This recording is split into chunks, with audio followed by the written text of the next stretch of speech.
শিশুদের জন্য যেন জাহান্নাম গাজা উপত্যকা, যেখানে মায়ের কোলে থাকা নিরাপদ নয়, সেখানে কিভাবে বেঁচে থাকবে একটি শিশু?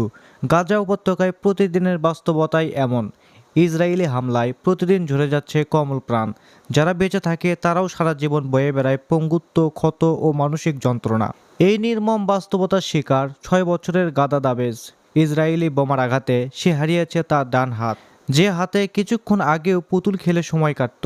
আজ সেই হাতটাই নেই। একটা নিষ্পাপ হাসি মাখা মুখে নেমে এসেছে বিষাদের ছায়া। নিঃশব্দে যেন গোটা মানব সভ্যতাকে প্রশ্ন ছুড়ে দিচ্ছে শিশুটি। অথচ সব হারিয়েও মনটা খুশি ছিল একটু আশ্রয় পেয়েই। কেন্দ্রের আঙিনায় দোল খেলছিল সে শিশুসুলভ আনন্দে। কিন্তু সে আনন্দ টিকল না বেশিক্ষণ। মুহূর্তেই ইসরায়েলে বোমার আঘাতে নিস্তব্ধ হয়ে যায় সব।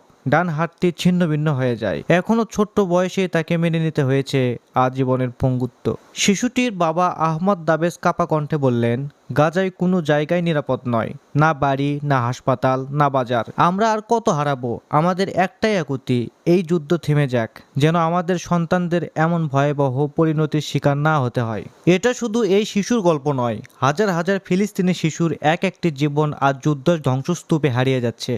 ইতিমধ্যেই প্রায় 40,000 শিশু হারিয়েছেন তাদের বাবা মাকে। প্রতিটি সংখ্যা এক একটি ছিন্ন ভিন্ন গল্প, এক একটি কান্নায় ভেজা ভবিষ্যৎ।